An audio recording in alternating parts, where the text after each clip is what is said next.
Here we go. We start with President Biden leaving his California vacation for another one in Delaware. Meanwhile, Vice President Kamala Harris and former President Donald Trump both hit the campaign trail in several key battleground states. And Peter Ducey is at the White House with the latest. Hey, Peter.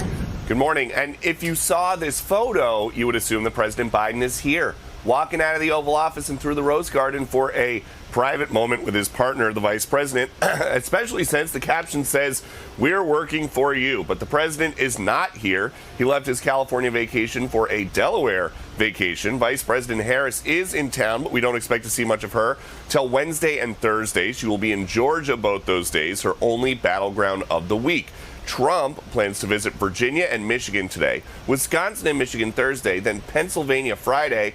Their first in-person meeting is supposed to be September 10th for an ABC debate. The Harris campaign is now telling Politico that unlike last time for Trump v. Biden, they would prefer the mics to be hot the entire time, no muting. An advisor is quoted as saying they think Trump wants the mics muted, but there might not be a debate at all after an ABC interview of Tom Cotton yesterday that Trump did not think was fair. He is questioning now on Truth Social why he should participate in an ABC debate at all. Back to you.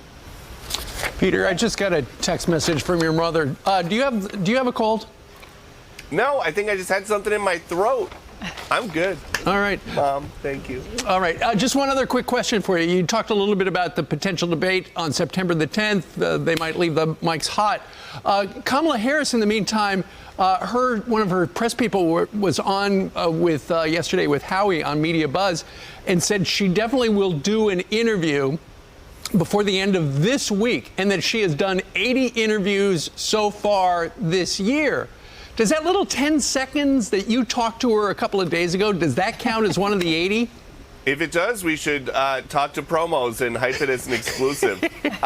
No, but if you're the Harris team, it's smart because they pushed it off to the last 3-day weekend when people are not paying attention before the election. And so if there is an issue, if she makes a mistake, it's going to get a lot less scrutiny right away than if they do it after the first week of the NFL football, like on that Sunday night. Well, Peter, her campaign is saying that she's changed her mind on some of these issues, like fracking. She's no longer against fracking, or she's not going to take away our private health insurance companies. Who was saying that? Is it just anonymous sources, or did you get names of people in the campaign? Like, how do we know she really feels this way? Because we haven't heard from her.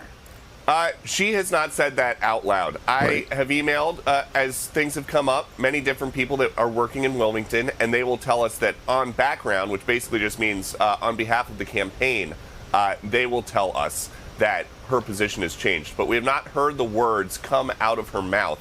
And depending on who she does the interview with, we might not. Mm-hmm. Because the way that a lot of these interviews go, and based on what the convention program was, chances are it could be a lot about Trump and not a lot about how different her 2019 statements are to 2024.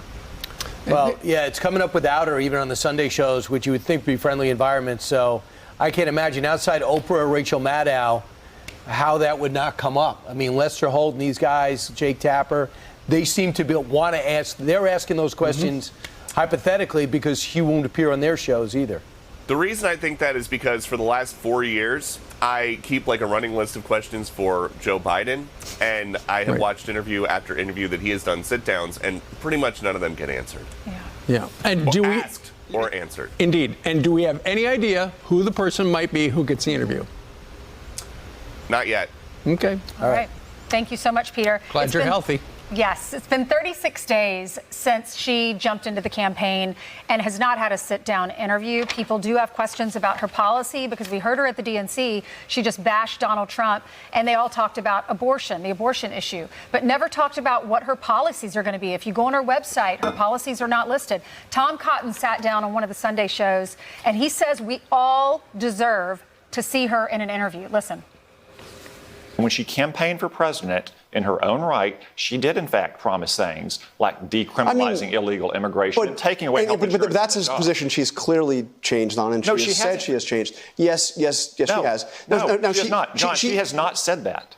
She has not. You pointed out, Senator Sanders, repeatedly things that her campaign has said. Anonymous aides speaking on background to reporters, has said, well, she no longer believes these things. Okay, maybe she has changed her position on things like taking away your health insurance and confiscating your gun.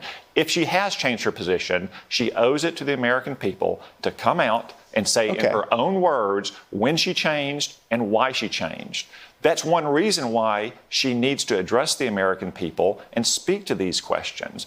Yeah, one of the many reasons. Right. See, and I laughed, too, because this guy, another one of these pollsters, said, I don't think she should talk to press at all because she's doing good the way she is right now. She should just be talking to the people. She doesn't talk to the people. She talks to them, doesn't hear any of the questions. She's not listening to the people. She goes and gives a speech in front of a supportive crowd. Through a teleprompter. Right, through a teleprompter. And by the way, I'm not too sure.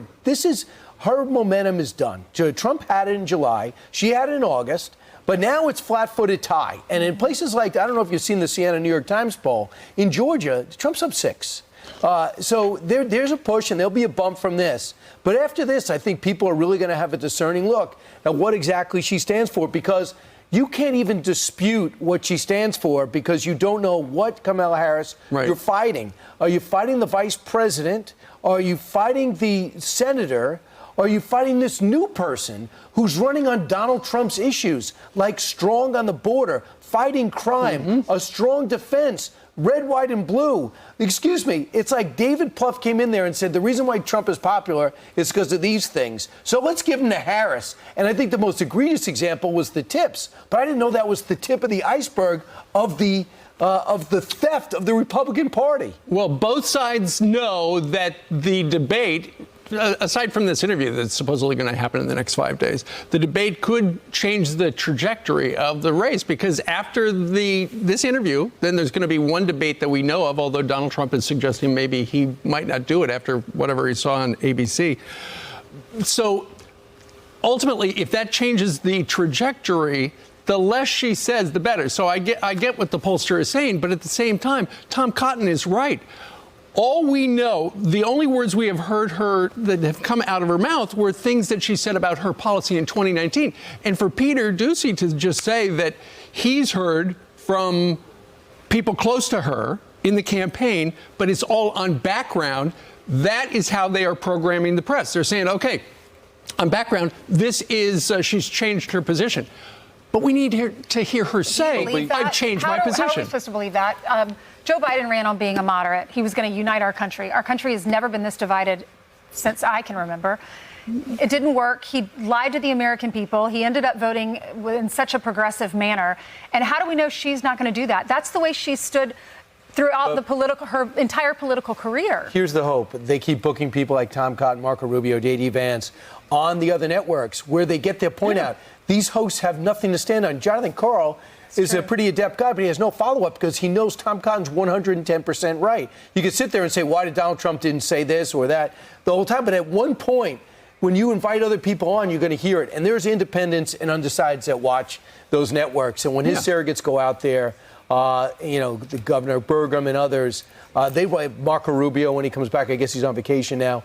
When you book these guys, and Lindsey Graham, you get the other side. You do. So that's the hope for.